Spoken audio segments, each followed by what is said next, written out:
नमस्कार दोस्तों, मैं हूं आपका दोस्त और होस्ट और आप देख रहे हैं social issues with B Sudarshan.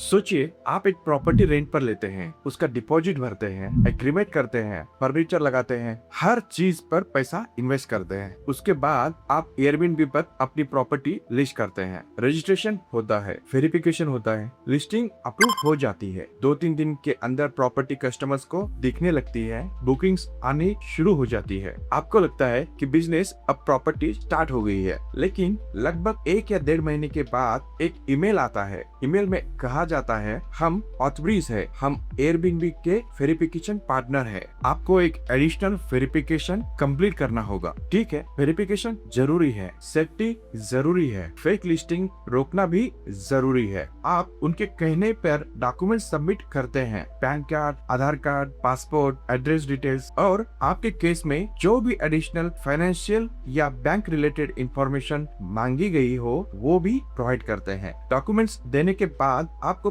कहा जाता है अब वेरिफिकेशन कंप्लीट होने में 2 से 3 हफ्ते लगेंगे। लेकिन प्रॉब्लम सिर्फ वेटिंग पीरियड नहीं है, प्रॉब्लम यह है कि इसी वेरिफिकेशन के बीच आपकी लिस्टिंग अनलिस्टेड हो जाती है। मतलब आपकी प्रॉपर्टी एयरबीएनबी सर्च में कस्टमर्स को दिखना बंद हो जाती है। लिस्टिंग नहीं दिखेगी तो इंक्वायरी भी नहीं आएगी, और जब इंक्वायरी ही नहीं तो बुकिंग नहीं होगी, जब बुकिंग ही नहीं तो इनकम भी नहीं। लेकिन प्रॉपर्टी का रेंट चालू है, इलेक्ट्रिसिटी भी चालू है, मेंटेनेंस चालू है, हाउसकीपिंग का एक्सपेंसेस, स्टाफ का पेमेंट, लोन या ईएमआई है तो वो भी सब चालू है। सिर्फ एयरबीएनबी से आने वाली इनकम बंद है। तो आज का सवाल ये नहीं है कि वेरिफिकेशन होनी चाहिए या नहीं, वेरिफिकेशन बिल्कुल होनी चाहिए। आज का सवाल ये है, वेरिफिकेशन बिजनेस स्टार्ट होने से पहले क्यों कंप्लीट नहीं की गई? और अगर प्लेटफॉर्म ने होस्ट को ऑपरेट करने दिया, बुकिंग लेने दी और इनकम जनरेट करने दी, तो 1 या 1.5 महीने बाद बिना प्रॉपर ट्रांजिशन पीरियड के लिस्टिंग को अनलिस्टेड करना कितना फेयर है? एयरबीएनबी की ऑफिशियल इंफॉर्मेशन के अकॉर्डिंग इंडिया में कंपनी ने ऑथराइज के साथ पार्टनरशिप की है और updated host verification process hostess के ग्रुप में रोल आउट किया जा रहा है। एयरबीएनबी के मुताबिक इस प्रोसेस में current address, previous address details और पैन कार्ड या पासपोर्ट जैसे डॉक्यूमेंट्स मांगे जा सकते हैं। एयरबीएनबी यह भी कहता है कि डॉक्यूमेंट्स सबमिट करने के बाद होस्ट को अप्रोक्सीमेटली 2 हफ्तों के अंदर वेरिफिकेशन का स्टेटस मिल जाना चाहिए। तो ऑथराइज का ईमेल आना ऑटोमेटिकली स्कैम का प्रूफ नहीं है। ऑथराइज एयरबीएनबी का ऑफिशियल वेरिफिकेशन पार्टनर है, लेकिन किसी कंपनी का ऑथराइज्ड पार्टनर होना और उसका वेरिफिकेशन प्रोसेस होस्ट फ्रेंडली होना, ये दोनों अलग क्वेश्चंस है। वेरिफिकेशन जेन्युइन हो सकती है, लेकिन प्रोसेस ओवरली प्लान्ड हो सकता है और इसी प्रोसेस के डिजाइन पर सवाल उठना जरूरी है। सबसे पहला इश्यू है टाइमिंग। अगर अपडेटेड वेरिफिकेशन कंपलसरी थी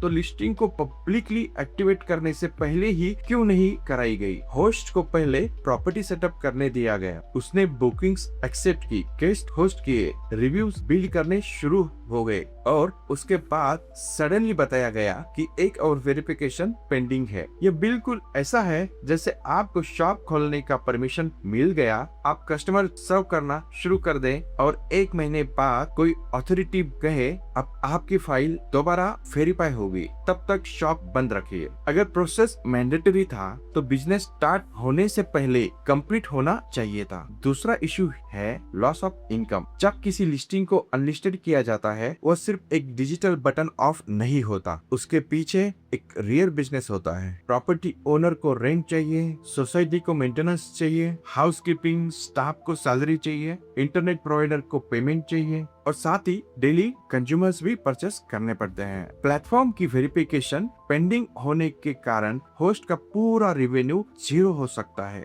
लेकिन होस्ट के एक्सपेंसेस 0 नहीं होते। तो फिर सवाल है, इस वेटिंग पीरियड की फाइनेंशियल लॉसेस की रिस्पॉन्सिबिलिटी किसकी है? होस्ट की, ऑथराइज की, एयरबीएनबी की, या फिर टर्म्स एंड कंडीशंस के अंदर एक लाइन लिखकर प्लेटफॉर्म हर रिस्पॉन्सिबिलिटी से फ्री हो जाता है। तीसरा इशू है लैक ऑफ ट्रांसपेरेंसी। होस्ट को आइडियली एक प्रॉपर डैशबोर्ड दिखना चाहिए। Documents received, documents quality approved, address verification pending, expected completion date, additional information required, verification officer assigned, listing registration status. लेकिन जब होस्ट को सिर्फ यस कहा जाता है कि वेट फॉर 2 वीक, तो उसके पास बिजनेस प्लान करने के लिए कोई कॉन्क्रीट इंफॉर्मेशन नहीं होती। वेरिफिकेशन 1 दिन में कंप्लीट होगी, 7 दिन में होगी, 14 दिन में होगी, या फिर कोई डॉक्यूमेंट्स रिजेक्ट हुआ है, कोई स्पेलिंग मिसमैच हुई है, कोई एड्रेस मिसमैच है, लिस्टिंग ऑटोमेटिकली लाई होगी, या एयरबीएनबी सपोर्ट को दोबारा कांटेक्ट करना पड़ेगा। होस्ट को कुछ क्लियरली पता नहीं, और जब हर दिन का डायरेक्ट फाइनेंशियल इम्पैक्ट हो रहा हो, तब प्लीज वेट, एक सेटिस्फैक्टरी आंसर नहीं हो सकता। चौथा इश्यू है सेंसिटिव पर्सनल इंफॉर्मेशन। आज आधार, पैन, पासपोर्ट और bank details extremely sensitive documents है। हर रिस्पॉन्सिबल सिटीजन को डॉक्यूमेंट्स सबमिट करने से पहले वेरीफाई करना चाहिए कि ईमेल जेन्युइन है, लिंक ऑफिशियल है और इंफॉर्मेशन एक्जैक्टली किस पर्पस के लिए कलेक्ट की जा रही है। एयरबीएनबी की गाइडेंस के मुताबिक आधार वेरिफिकेशन डिजिलॉकर के डिफाइंड प्रोसेस से की जा सकती है, जहां आउटब्रिज लिमिटेड इंफॉर्मेशन, नाम और डेट ऑफ बर्थ मैच करता है। एयरबीएनबी स्पेसिफिकली कहता है कि आधार डिटेल्स को उस डिफाइंड प्रोसेस के अलावा सबमिट नहीं करना चाहिए। इसलिए किसी भी होस्ट को सिर्फ लोगो और कंपनी नेम देखकर डॉक्यूमेंट्स ईमेल नहीं करने चाहिए। ईमेल स्पेंडर वेरीफाई कीजिए। एयरबीएनबी एप्लीकेशन के सपोर्ट सेक्शन से इन कंफर्मेशन लीजिए। ऑफिशियल वेरिफिकेशन लिंक यूज कीजिए और किसी unknown WhatsApp number, personal Gmail address या रैंडम अपलोड लिंक पर आधार, पैन, पासपोर्ट या बैंक डॉक्यूमेंट्स मत भेजिए। अगर थर्ड पार्टी कंपनी होस्ट से सेंसिटिव डॉक्यूमेंट्स मांग रही है, तो एयरबीएनबी एप्लीकेशन के अंदर क्लियरली नोटिफिकेशन आना चाहिए। Airbnb has authorised this verification. Host को एक्सटर्नल ईमेल पर ब्लाइंडली ट्रस्ट करने के लिए नहीं छोड़ना चाहिए। पांचवा और सबसे बड़ा इश्यू है प्लेटफॉर्म डिपेंडेंसी। आज बहुत सारे स्मॉल एंटरप्रेन्योर्स अपना पूरा बिजनेस एक प्लेटफॉर्म पर बिल्ड करते हैं। कोई अमेज़न पर सेलर है, कोई जोमेटो या स्विगी पर रेस्टोरेंट चला रहा है, कोई इंस्टाग्राम पर प्रोडक्ट्स बेच रहा है, कोई यूट्यूब से अर्निंग कर रहा है और कोई एयरबीएनबी पर होम स्टे चला रहा है। प्रॉब्लम तब होती है जब प्लेटफॉर्म का एक ऑटोमेटेड डिसीजन आपके पूरे बिजनेस को ओवरनाइट स्टॉप कर सकता है। आपकी प्रॉपर्टी वही है, आपका स्टाफ वही है, आपके डॉक्यूमेंट्स वही है, आपका सर्विस स्टैंडर्ड वही है, लेकिन प्लेटफॉर्म पर लिस्टिंग इनविजिबल होते ही बिजनेस प्रैक्टिकली डिसअपीयर हो जाता है। इसलिए यह सिर्फ एयरबीएनबी और ऑथोब्रिज का इशू नहीं है, यह डिजिटल प्लेटफॉर्म इकोनॉमी का बड़ा सोशल इशू है। प्लेटफॉर्म्स के पास कंट्रोल बहुत ज्यादा है, लेकिन जब उनके प्रोसेस के कारण स्मॉल बिजनेस को लॉस होता है, तब अकाउंटेबिलिटी बहुत कम दिखाई देती है। मैं फिर क्लियर करना चाहता हूँ, हम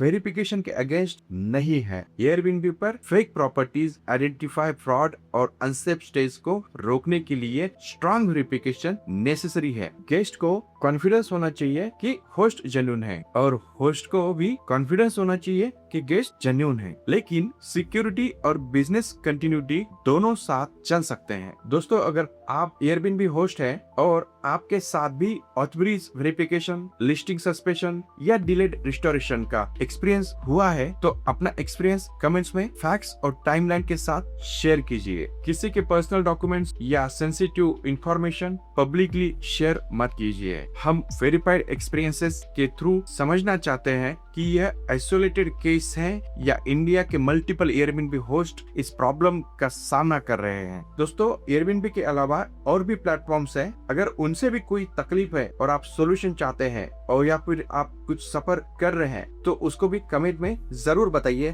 ताकि आने वाले एपिसोड में हम लोग उसको भी उजागर कर सके। तो मिलते हैं दोस्तों अगले एपिसोड में एक नए इश्यू के साथ। तब तक के लिए स्वस्थ और मस्त रहिए। जय हिंद, जय भारत।